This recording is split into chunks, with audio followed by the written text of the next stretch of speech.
are looking forward for an agreement which is, I feel, very appropriate at this very difficult, challenging time. I have just gone through some of the points and objectives, and I have heard you also. And from the government side, Secretary Madam has already explained in a nutshell what we are doing and what we intend to do. And from the UNICEF and the other UN agencies, you are very experienced, Dr. Yasmin, and you have well elaborated.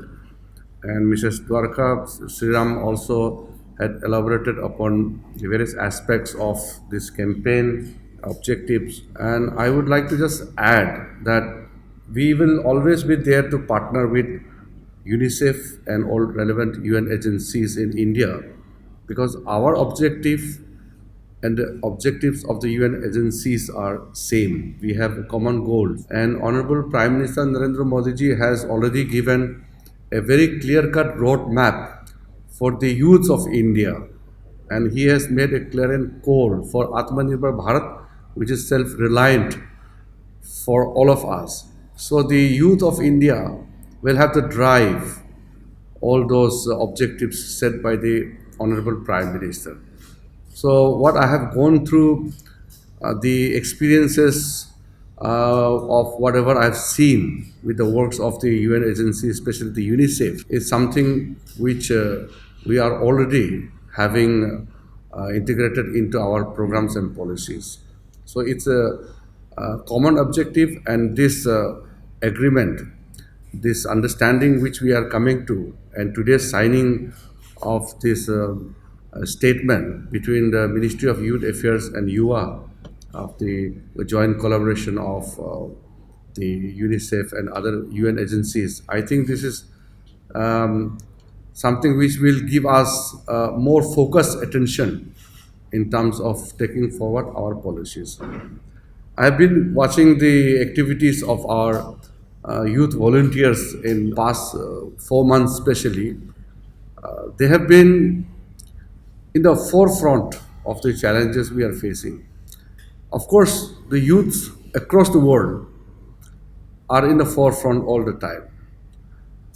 And India being a large country and a country with such a huge young population, it makes huge difference. Anywhere between 15-20% of the differences in the global effort can come from India alone, because of the sheer size of our young population. That is why I always feel that if India fails, it will be a global failure.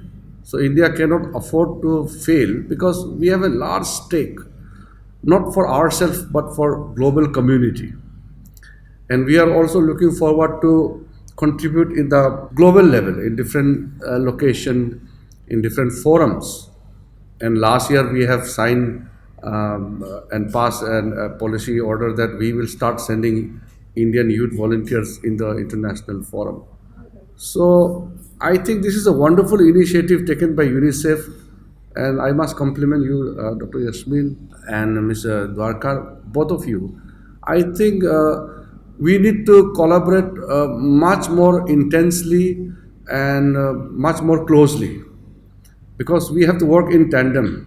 Of course, we are working together, but we need to foster much closer relationship. And this signing of this statement is something which I was looking forward for a long time. I don't know about what the situation would be in the days to come on the epidemic, but what I could see is we are strengthening our capacity. That is for sure. We are able to deal with the challenges much more effectively. Initially, everybody was nervous how things would be, how much it will have a devastating effect on us. So, although I cannot say about the nature and intensity of the pandemic in the days to come, but I can definitely say that we are better prepared. That is because our youths are more empowered and more involved in the frontline activities. Our Nehru Yuva Kendra Sangathan NSS volunteers alone, which numbers more than 60 lakhs. So these huge numbers, they definitely have made its sheer impact. And of course, we find that the frontline warriors, the so-called frontline coronavirus warriors, the medical teams and the police, and they are more visible.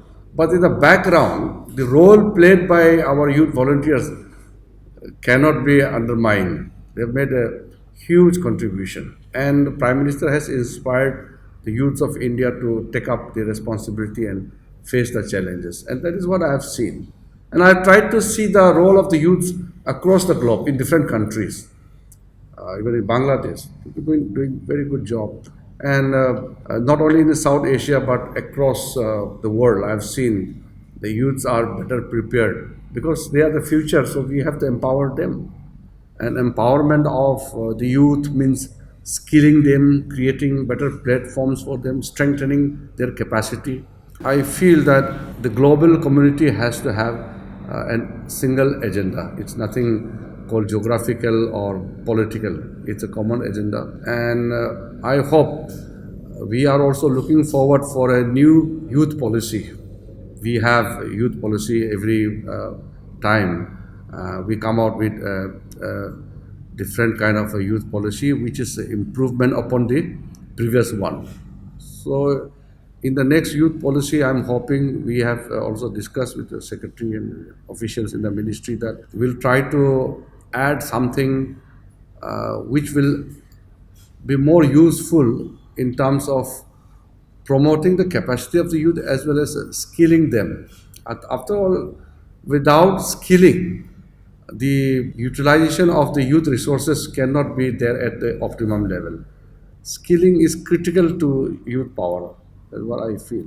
And on that regard, we need to emphasize much more. And I'm also thankful to all the UN agencies for coordinating with the government agencies and all the other organizations. There are lots of NGOs doing a good job. So you are also in coordination with them. And my Ministry of Youth Affairs and Sports being the nodal ministry to deal with the youth affairs, we are in the forefront of any activities in the country. So the statement of intent is something which is actually a depiction of our objective and our intention, both the Government of India and UNICEF and other UN agencies. So my best wishes for this successful carry forward of this statement of intent, and I personally feel that this will give us a good leverage to work, as I said, more closely and in a much more coordinating manner.